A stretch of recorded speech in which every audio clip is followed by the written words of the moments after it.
안녕하세요. 오늘 발표할 논문은 Bayesian Personalized Ranking from Inflected Feedback, BPR입니다. 오늘 이 논문을 발표한 이유는 저희의 주제인 라이트 GCN을 비롯한 그래프 기반 추천 모델들이 전부 이 논문의 손실함수를 그대로 가져다 쓰기 때문입니다. 그래서 이 논문을 선행 연구로 먼저 짚고 넘어가려고 합니다. 오늘 발표는 크게 5파트로 구성됩니다. 먼저 인트로에서는 기존 연구들이 왜 등장했고 어떤 한계가 있었는지를 살펴보고, 메서드에서는 이 논문의 핵심인 BPR 옵티마이제이션이라는 최적화 기준과 이를 학습시키는 런 BPR 알고리즘을 수식과 함께 차근차근 유도합니다. 릴레이티드 워크에서는 비슷한 시기에 다른 연구들과 어떤 차이가 있었는지 비교를 하고, 익스퍼리먼트에서는 실제로 데이터로 검증한 결과를 보고, 마지막 컨클루전에서 정리하고 최근 그래프 기반 추천 모델과의 연결점까지 짚도록 하겠습니다. 먼저 이 논문을 한 줄로 말씀드리자면, 추천은 랭킹 문제다라는 관점에서 기존 학습법의 근본적인 문제를 지적하고 이를 해결하는 새로운 최적화 기준을 제안한 논문입니다. 오늘은 이 한 문장을 배경과 한계부터 차근차근 풀어서 설명드리겠습니다. 우선 배경과 한계를 먼저 설명한 후 BPR 옵티마이제이션 유도를 설명한 후 넌 BPR과 모델 적용 실험 순으로 다루도록 하겠습니다. 추천 시스템 초기의 가장 대표적인 방법이 K 최근접 이웃, 즉 KNN 협업 필터링입니다. 아이디어는 아주 직관적이었는데요. 비슷한 취향의 사용자 혹은 비슷한 아이템끼리는 선호 패턴도 비슷할 것이다 라는 가정에서 출발합니다. 전통적으로 이 유사도를 피어슨 상관계수 같은 휴리스틱 공식으로 계산했는데요. 이후 연구들은 이 유사도 행렬 자체를 고정된 공식이 아니라 데이터로부터 학습되는 모델 파라미터로 취급하는 방향으로 발전했습니다. 이걸 어댑티브 KNN이라고 부릅니다. 참고로 이 논문의 실험 파트에서 비교 베이스라인으로 쓰인 건 코사인 유사도 기반의 KNN, 즉 코사인 KNN입니다. 전통적 휴리스틱과 실험 베이스라인이 다르다는 점, 이 점 참고해 주시면 될 것 같습니다. 두 번째 배경은 행렬 분해, 매트릭스 팩토라이제이션입니다. 사용자 아이템 상호작용 행렬 X를 저처한 잠재 요인 행렬 W와 H의 곱으로 근사하는 방법입니다. 초기에는 이 분해를 SVD, 특이값 분해로 학습했습니다.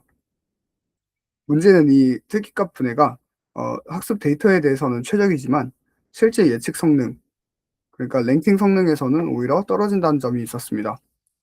전형적인 과적합 현상인데요.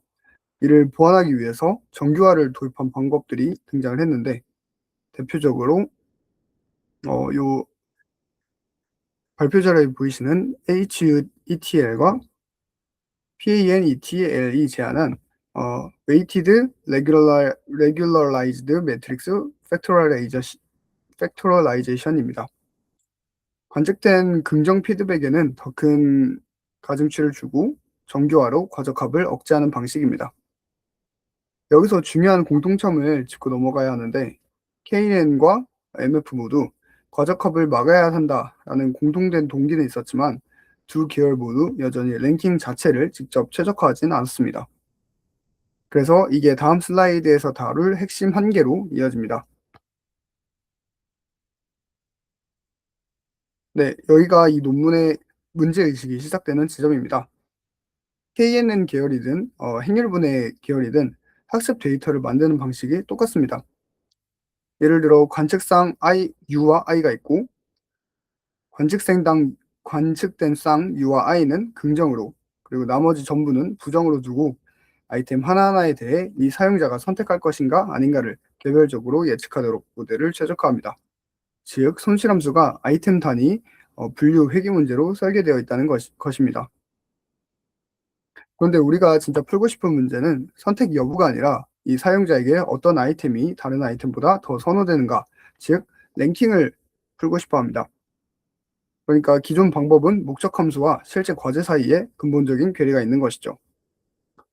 더 심각한 문제도 있는데, 표현력이 충분한 모델이라면 모든 예측값을 그냥 0으로 만들어 버려도 학습 손실을 최소화할 수 있다는 점입니다. 이렇게 되면 랭킹을 전혀 못하게 되는데요. 그런데도 기존 방법들이 그럭저럭 랭킹을 보이는 것처럼 결과를 낼 수 있었던 건 순전히 정교화라는 것을 추가했기 때문에 부수적 효과로 랭킹처럼 보였을 뿐이라는 것이 저자들의 지적입니다. 그래서 BPR이 내놓은 해법은 이겁니다. 아이템 하나가 아니라 아이템 쌍의 순서를 직접 학습 목표로 삼자는 것입니다. 이 논문의 기여는 네 가지로 정리할 수 있는데요. 첫째로 베이지안 사후 확률, 그러니까 MAP에서 유도한 일반적인 최적화 기준인 BPR 옵티마이제이션을 제시합니다. 둘째로 이 BPR 옵티마이제이션을 최적화하는 학습 알고리즘인 런 BPR을 제안합니다. 이는 부트 스트랩 샘플링 기반의 확률적 경사 상승법입니다. 셋째, 이 방법을 실제 두 가지 대표적인 추천 모델인 행렬 분해와 적응형 KNN에 적용해서 범용성을 보입니다. 그리고 마지막으로 실험적으로 BPR로 학습한 모델이 기존 학습법들을 능가한다는 것을 증명합니다. 네, 이제 본격적으로 수식을 시작하겠습니다. 먼저 표기법부터 정리하도록 할 텐데요. U는 사용자 전체 집합, 그리고 I는 전체 아이템 집합, S는 관측된 암묵적 피드백입니다. 이때 암묵적 피드백이란 클릭이나 구매처럼 사용자가 명시적으로 평점을 매기지 않아도 자동으로 기록되는 행동 데이터들을 말합니다. 여기서 두 가지 편입 표기를 정의하는데요. 화면에 보이시는 IU 플러스로 되어 있는 것은 사용자 U가 실제로 상호작용한 아이템들의 집합입니다. 그리고 UI 플러스는 반대로 아이템 I와 상호작용한 사용자들의 집합입니다. 이 논문의 목표는 각 사용자마다 아이템 전체에 대한 개인화된 완전 순서인 꺽쇠 U를 예측하는 것입니다. 완전 순서라고 부르려면 수학적으로 세 가지 조건을 만족해야 하는데요. 첫째로 전순성입니다. 서로 다른 아이템 i와 j가 있으면 i가 j보다 좋거나 혹은 j가 i보다 좋거나 이 둘 중 하나는 반드시 성립해야 합니다. 즉 비교 불가능한 쌍이 없어야 한다는 뜻입니다. 둘째로 비대칭성입니다. i가 j보다 좋으면서 동시에 j가 i보다 좋을 수는 없다는 것입니다. 셋째로 이행성입니다. i가 j보다 좋고 j가 k보다 좋으면 i는 k보다 좋아야 한다는 논리적인 일관성입니다. 이 세 조건이 그냥 형식을 갖추기 위한 것이 아니라 나중에 저희가 뒤에서 우도 함수를 유도할 때 i가 j보다 좋다는 확률과 j가 i보다 좋다는 확률이 서로 배타적이면서 하나는 반드시 성립한다는 것을 보장해주는 핵심 전제가 됩니다. 이 부분은 잠시 뒤 우도 함수 단순한 슬라이드에서 다시 나옵니다. 여기서 이 논문의 핵심 아이디어가 나옵니다. 기존 방법들은 관측된 데이터는 1, 관측 안 된 데이터는 전부 0으로 채워넣었습니다. 그런데 이것은 아직 안 본 것을 싫어하는 것으로 강제로 단정짓는 문제가 있었습니다. BPR은 다르게 접근합니다. 아이템 하나에 라벨을 붙이는 게 아니라 본 아이템 i가 안 본 아이템 j보다 선호된다는 상대적인 순서 정보, 그러니까 쌍 단위로 학습 데이터를 구성합니다. 수식으로 쓰면 자료에 나와 있는 것처럼 DS는 어쩌고저쩌고 나와 있는데요. 이걸 좀 쉽게 설명드리자면 일단 여기서 i는 사용자가 실제로 본 아이템, 그리고 j는 사용자가 아직 안 본 아이템입니다. 이제 화면의 그림이 이걸 시각적으로 좀 보여줍니다. 왼쪽은 원본의 관측 데이터 S이고 오른쪽은 각 사용자별로 아이템 곱하기 아이템의 비교 행렬을 만든 겁니다. 그러니까 i가 관측되고 j가 미관측이면 플러스, 그리고 반대라면 마이너스, 그리고 둘 다 관측됐거나 둘 다 미관측이면 물음표로 남겨둡니다. 이 물음표 같은 경우에는 정보가 없으니까 학습에 쓰지 않도록 하는 겁니다. 논문에 이제 피겨 1과 피겨 2로 이게 나와 있습니다. 참고하시면 좋을 것 같습니다. 이 방식의 장점은 두 가지가 있는데요. 첫째로 학습 데이터와 실제 평가해야 될 쌍, 그러니까 둘 다 미관측인 아이템들이 겹치지 않는다는 것입니다. 그리고 실제 목적인 랭킹에 맞게 데이터가 구성된다는 점이 있습니다. 그럼 이렇게 정의된 DS를 가지고 실제 최적화 기준을 유도합니다. 우선 논문에서는 베이지 정리에서 출발합니다. 아래 보이시는 식이 이제 베이지 정리에서 시작된 것인데요. 여기서 세타는 모델 파라미터이고, 그리고 왼쪽 꺽쇠는 사용자 U의 진짜 선호 순서입니다. 아직 우리가 모르는 진짜 선호 순서입니다. 우리의 목표는 이 사후 확률을 최대화하는 파라미터 세타를 찾는 겁니다. 이 방법이 바로 MAP, 최대 사후 추정이라고 부릅니다. 여기서 MLE와 MAP를 구분하는 것이 중요한데요. MLE는 우도만 최대화하는 거고 정규화항이 없습니다. 반면에 MAP는 우도 곱하기 사전 확률을 최대화하는데, 그 결과로 정규화항이 자연스럽게 함께 등장합니다. BPR 옵티마이제이션은 바로 이 MAP 방식입니다. 실제 풀이는 닫힌 형태의 해가 아니라 뒤에 나올 4.2절의 런 BPR의 확률적 경사 상승법으로 반복적으로 근사하도록 합니다. 이제 우도 함수를 구체적으로 전개해 보겠습니다. 먼저 두 가지 독립성 가정을 사용을 합니다. 첫째로 모든 사용자는 서로 독립적으로 행동한다고 가정합니다. 그렇게 되면 전체 사용자에 대한 결합 확률이 각 사용자별 확률의 곱으로 분해가 됩니다. 둘째로 한 사용자 안에서도 각 아이템상의 순서는 서로 독립이라고 가정을 합니다. 그러면 사용자별 확률이 다시 이 가정 2에 나와 있듯이 P, I, U, J 이런 식으로 쪼개집니다. 이걸 수식으로 정확히 쓰면 모든 가능한 삼중함 I, U, I, J에 대해 지시함수를 이용한 표현이 나옵니다. I, U, I, J가 DS에 속하면 지수가 1이 돼서 P, I, U, J 항이 살아남고, U, J, I가 DS에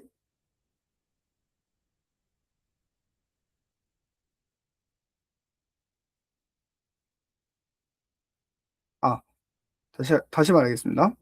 UIJ가 DS에 속하면 지수가 1이 돼서 PIUJ가 살아남고, UJI가 DS에 속하면 지수가 1이 돼서 1-P 그리고 IUJ 항이 살아남는 식입니다.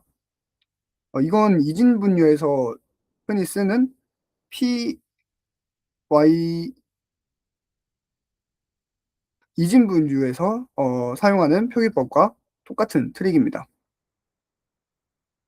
그런데 앞서 본 전순성과 비대칭성 덕분에 한 쌍에 대해서 이 두 지수 중 정확히 하나만 1이 되고 나머지는 0이 됩니다.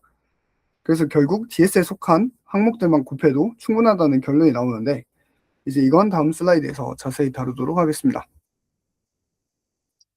방금 이제 지시 함수 표현을 왜 단순화할 수 있는지를 짚고 넘어가겠습니다. 핵심 근거는 이건데요. 전순성과 비대칭성 덕분에 i가 j보다 크다와 j가 i보다 크다는 서로 독립적인 두 개의 사실이 아니라 서로 배타적이면서 반드시 하나는 성립하는 하나의 이진적인 사실입니다. 그래서 아래처럼 pji equal 1-pij 라는 관계가 자동으로 성립합니다. i가 j보다 큰 확률만 알면 j가 i보다 클 확률은 별도로 계산할 필요가 없다는 것이죠. 이 말은 DS에 속한 방향 하나만 곱해도 그 쌍에 대한 정보는 이미 다 담겨 있다는 뜻입니다. 반대 방향까지 곱하면 오히려 같은 정보를 중복해서 세는 꼴이 됩니다. 그래서 최종적으로 우도 함수는 다음 그림과 같이 단순화됩니다. 빨간색으로 되어 있는 것이 최종적인 우도 함수인데요. 복잡했던 지시함수 표현이 DS에 속한 삼중항들만 곱하는 훨씬 간단한 형태로 정리되었습니다.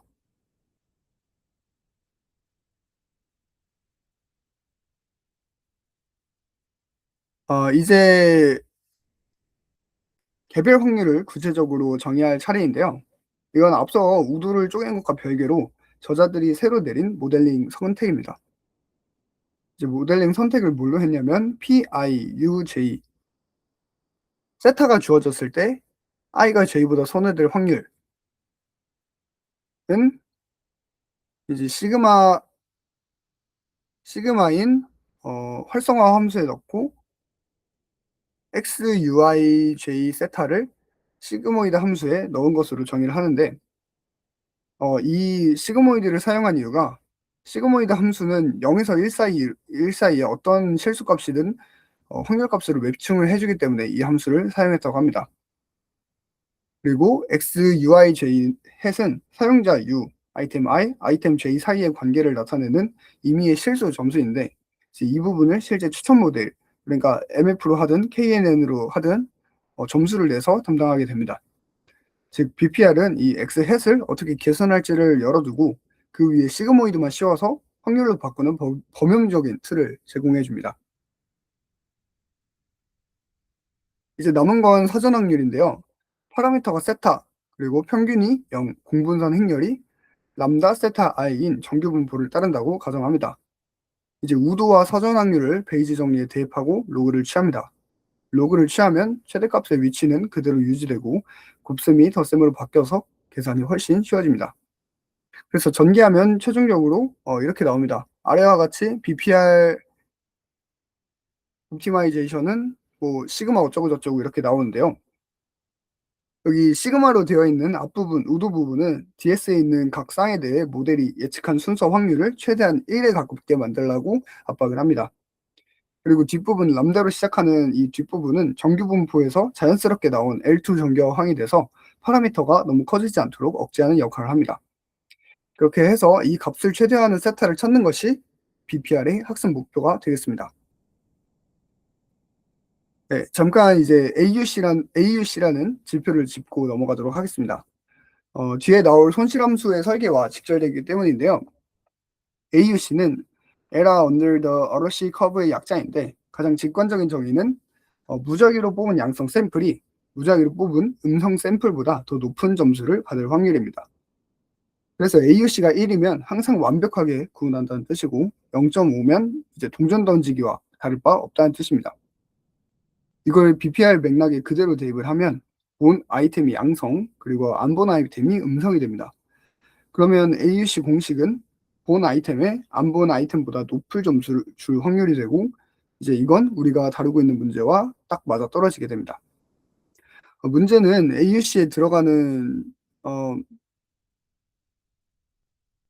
어, AUC에 들어가는 저 로마자로 되어 있는 함수가 계산 함수인데요. 이 계산 함수는 미분이 안 됩니다. 그래서 계산 함수가 왜 문제가 되는지 한번 더 짚어보겠습니다. 저희가 아는 경사하강법이 작동하려면 파라미터를 조금 바꿨을 때 목적 함수가 어느 방향으로 변하는가라는 기울기 정보가 필요한데 계산 함수는 거의 모든 구간에서 기울기가 0입니다. 그래서 경사하강법에서 어떤 신호도 주지를 못합니다. 그래서 이제 이 계산 함수를 미분 가능한 다른 함수로 대체를 해야 하는데 기존 연구들이 보통 그럴듯하게 생긴 함수인 시그모이드나 힘치 같은 거를 휴리스틱으로 골라서 대체를 했습니다. BPR의 선택은 좀 다른데요. LN 시그마 X를 씁니다. 이게 임의로 고른 것이 아니라 방금 저희가 베이지 MAP를 유도하는 과정에서 자연스럽게 나온 형태입니다. 아까 막 로그를 붙여가지고 MAP를 계산이 간단하게 만들었잖아요. 그런 식으로 좀 더 자연스럽게 나온 형태이고, 즉 원리적인 근거가 있는 대체 손실이라는 게 이 논문에서의 강조점입니다. 오른쪽에 보이시는 피겨 3에서 여러 손실 함수를 비교하는 형태로 그림이 나옵니다.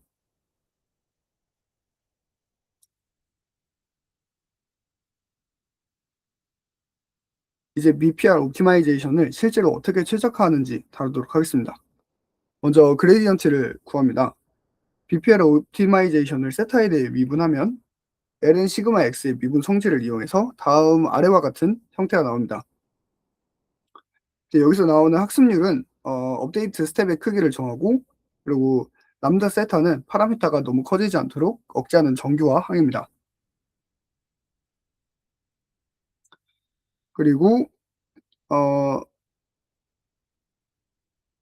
가운데 보이시는 XUI를 세타로 미분한다라는 부분은 실제 모델에 따라서 다른 식이 되는데 이건 이제 다음 슬라이드에서 다루도록 하겠습니다.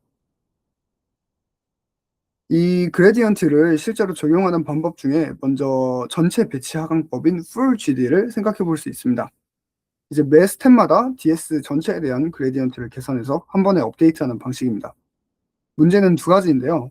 첫째로 DS의 크기가 매우 크기 때문에 매 스텝 전체를 계산하는 게 비효율적입니다. 그리고 둘째로 더 심각한 게 쏠림 현상인데요. 인기 있는 아이템은 수많은 섬중앙에 등장하기 때문에 그 아이템과 관련된 그레디언트가 전체를 압도해 버립니다. 그러면 학습률을 아주 작게 잡아야 되고 결과적으로 수렴이 매우 느려지게 됩니다. 그렇다면 확률적 경사강법인 SGD를 생각해 볼 수 있습니다. 삼중항 하나씩 뽑아서 즉시 업데이트하는 방식인데 이제 문제는 데이터를 사용자나 아이템 순서대로 흐른다는 것입니다. 그렇게 되면 같은 사용자 아이템상 UI에 대해서 죄의만 바꿔가면서 연속적으로 계속 업데이트를 하게 되는데요. 한 사용자에게 업데이트가 몰렸다가 다음 사용자로 넘어가는 방식이라서 좀 편향될 수 있고 수렴이 느리다는 단점이 있습니다. 그래서 이 논문이 제안하는 해법이 런 BPR입니다. 이제 핵심은 DS에서 무작위로, 그러니까 균등분포로 복원 추출하고 삼중항 UIJ를 뽑아서 뽑을 때마다 즉시 업데이트를 하는 것입니다. 이 방식의 장점은 두 가지인데요. 이제 첫째로 FLGD에서 문제가 되었던 쏠림 방지입니다. 무작위로 뽑기 때문에 연속된 스텝에서 같은 쌍이 반복될 확률이 낮아집니다. 그리고 둘째로 조기에 종료가 가능하다는 겁니다. 복원 추출이기 때문에 전체 데이터를 한 바퀴 다 돌아야 된다는 제약이 없고, 그리고 실제로 데이터 일부만 훑어도 수렴에는 충분하다는 것이 저자들의 관찰입니다. 논문의 피겨 5를 보면 로스만 데이터에서 런 BPR이 사용자별 SGD보다 훨씬 빠르게 수렴하는 걸 실험적으로 보여줍니다. 그래프를 보시면 수렴 속도가 훨씬 빠른 걸 보실 수 있을 겁니다. 이제 이 일반적인 틀을 실제 모델에 적용해 보겠습니다. 먼저 행렬분해인데요. 공통적으로 XUIJ는 XUI-XUJ로 정의를 합니다. 즉, 두 아이템 각각의 예측 점수 차이로 선호의 차이를 나타내는 겁니다. 행렬분해에서는 XUI는 WU 그리고 HI, 즉 사용자 벡터 WU와 아이템 특성 벡터 HI의 내적으로 예측 점수를 계산합니다. 개별 사용자 아이템은 벡터고 전체 사용자 아이템을 모으면 행렬 W 그리고 행렬 W와 H가 됩니다. 이 예측식을 파라미터로 이제 미분한 값이 런 BPR 업데이트 식에 들어가는 재료가 되는데 내적이라는 연산의 미분이 깔끔하게 나옵니다. 그리고 정교화는 세 가지로 나누는데요. 사용자 벡터에 대한 람다 W, 그리고 양성 아이템에 대한 람다 H 플러스, 그리고 음성 아이템에 대한 것이 람다 H 마이너스입니다. 두 번째 적용 사례는 적응형 KNN입니다. 여기서는 XUI는 시그마 점점점과 같이 요 정의를 하는데요. 사용자가 이미 상호작용한 아이템들과 아이템 I 사이의 유사도를 전부 계산한 값이 예측 점수가 됩니다. 핵심적인 차이는 이 유사도 CIL을 코사인 유사도 같은 공식으로 계산하는 게 아니라 학습 가능한 파라미터로 취급을 합니다. 그래서 런BPR 데이터로 직접 배우게 만드는 것이죠. 정교화는 두 가지로 나눕니다. 양성 업데이트에 대한 람다 플러스, 그리고 음성에 대한 람다 마이너스입니다. 이제 관련 연구 한번 비교해 보겠습니다. 먼저 WRMF입니다. 이 가중치 행렬분해 방식은 2008년에 제안된 방법으로 같은 행렬분해 모델 구조를 쓰지만 최적화 기준이 다릅니다. 이 WRMF의 목적 함수는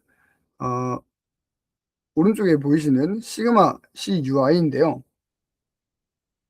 이 정규와 항이 그 제곱 손실의 형태입니다.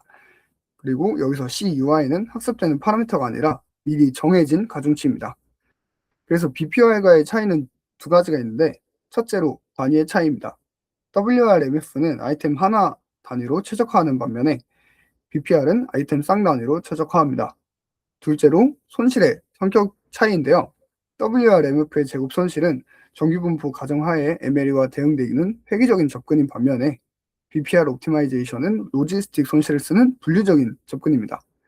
그래서 저자들은 추천이 본질적으로 회귀 문제가 아니라 분류 문제라고 주장을 합니다.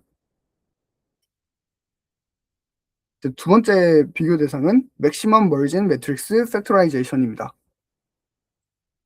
이 방법은 원래 명시적 평점을 위해서 설계되었는데요. 이걸 암묵적 피드백에 적용을 하려면 관치가 안 되는 아이템에는 0을 두고 관측된 아이템엔 1이라는 평점을 억지로 부여를 해야 합니다. 이렇게 적용했을 때 MMMF의 손실함수는 힌지 손실, 맥스 오른쪽 아래 보이시는 맥스 0 혹은 1-WU HI 빼기 HJ의 형태이고, 화면의 식에서 보이시는 것처럼 BPR의 LN 시그마와 구조적으로 꽤 비슷합니다. 차이점은 세 가지가 있는데, 첫째로 손실함수의 형태입니다. BPR의 LN 시그마는 매끄럽고 MAP 유도에서 자연스럽게 나온 반면에 MMMF의 힌지 손실은 임의로 실험자가 선택을 한 것입니다. 둘째로는 범용성입니다. BPL 옵티마이제이션은 어떤 모델에도 적용 가능한 범용적인 기준인 반면에 MMMF는 행렬분해 전용으로 설계되었습니다. 그리고 마지막으로 학습 방법의 확장성인데, MMMF의 원래 학습법은 결책치가 많은 명시적 평점 환경에 맞춰져 있었기 때문에 암묵적인 피드백처럼 데이터를 밀도 있게 채워야 하는 상황엔 잘 안 맞습니다. 이제 실험 파트입니다. 성격이 다른 두 데이터 셋으로 검증을 했는데요. 첫째는 로스만 온라인 쇼핑몰 데이터입니다. 사용자 1만 명, 아이템 4,000개, 여기서 총 42만 6,612건의 구매 기록이 있습니다. 과제는 사용자가 다음에 살만한 아이템의 개인화 순위를 예측을 하는 것입니다. 두 번째는 넷플릭스 서브 샘플 DVD 대여 데이터입니다. 원래 넷플릭스 데이터는 1점에서 5점까지의 명시적 평점인데 암묵적인 피드백 과제로 바꾸기 위해 평점 점수 자체는 제거했고 평점을 매겼는지에 대한 여부만 남겼습니다. 똑같이 사용자 1만 명, 그리고 아이템은 5,000개, 그렇게 해서 총 56만 5,738건의 평점 행동을 서브 샘플링 했는데, 모든 사용자가 최소 10개 이상, 모든 아이템도 최소 10명 이상과 상호작용하도록 조건을 걸어서 너무 희소한 경우를 배제했습니다. 평가 방식은 리브 원 아웃 방식입니다. 사용자마다 하나의 상호작용을 무작위로 빼서 테스트 셋으로 삼았습니다. 평가 방법론을 좀 더 자세히 보겠습니다. 리브 원 아웃 방식으로 각 사용자마다 IU 플러스에서 하나를 무작위로 빼서 테스트 셋 S 테스트로 만들고 나머지는 학습 셋인 S 트레인이 됩니다. 평가 지표는 AUC입니다. 그리고 평가 쌍인 EU는 이렇게 정의되는데요. 테스트로 빼놓은 아이템 I와 학습에도 테스트에도 없는, 그러니까 진짜 안 본 아이템 J의 쌍입니다. 그래서 모델이 I를 J보다 높게 예측하면 맞춘 것으로 칩니다. 전체 실험은 10번 반복하는데 매번 다른 트레인 테스트 분할을 씁니다. 하이퍼 파라미터는 첫 번째 회차에서 그리드 서치로 정하고 나머지 9번은 고정을 합니다. AUC 공식은 오른쪽 화면에 보이시는 것처럼 AUC 이퀄 어쩌고저쩌고의 수식입니다. 참고해 주시면 될 것 같습니다. 그래서 피겨 6에서 보여준 결과를 좀 가져와 봤는데요. 이를 정리하면 BPR-MF와 BPR-KNN이 두 데이터셋 모두에서 SVD-MF와 WR-MF 그리고 코사인 KNN과 모스트 퍼퓰러의 베이스라인을 전부 능가를 하는 것을 볼 수 있습니다. 이 사진에서는 일부만 좀 가져왔는데 참고만 해주시면 될 것 같습니다. 특히 흥미로운 관찰은 SVD-MF는 잠재 차원수를 점점 늘릴수록 오히려 AUC가 떨어지는데, 이건 이제 전형적인 과적합 현상으로 볼 수 있습니다.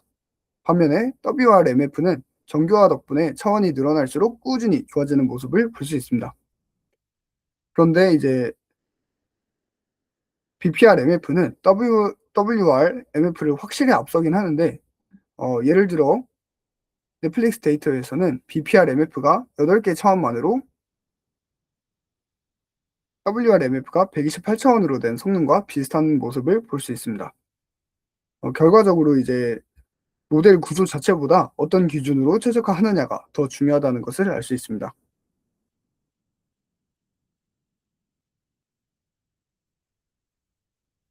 마지막으로 흥미로운 비교를 하나 더 하는데, 모든 사용자에게 동일한 순서를 주는 비개인화 랭킹 방법이 낼 수 있는 이론적 최고 성능인 NPmax를 계산해서 비교를 합니다.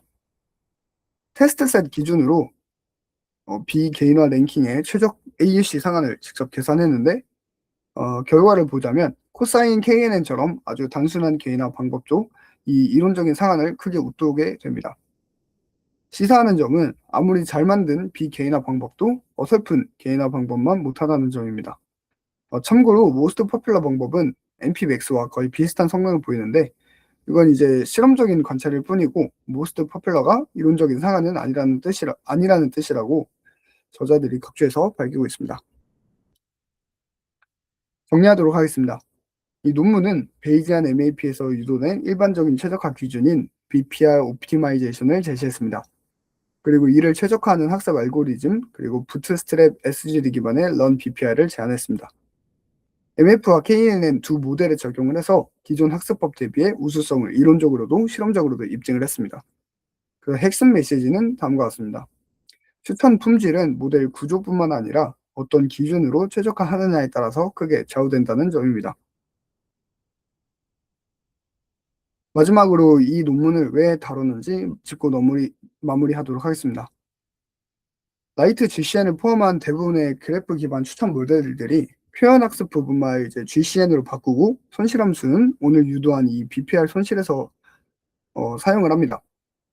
그래서 오늘 기억해 두시면 좋을 세 가지는, 첫째로 페어와이즈 랭킹 로스가 유도되는 과정, 그리고 포인트와이즈 손실, 그 WRMF보다 페어와이즈 손실이 왜 랭킹 과제에 더 적합한지에 대한 논리성, 그리고 마지막으로 네거티브 샘플링, 그러니까 무작위로 비관측 아이템을 뽑아서 학습에 쓰는 개념을 기억해 주시면 좋을 것 같습니다. 이 세 가지를 잡고 가시면 이후에 라이트 GCN 같은 그래프 기반 추천 모델의 손실함수 부분을 볼 때 좀 더 수월하게 읽을 수 있을 것입니다. 이상으로 발표 마치도록 하겠습니다. 감사합니다.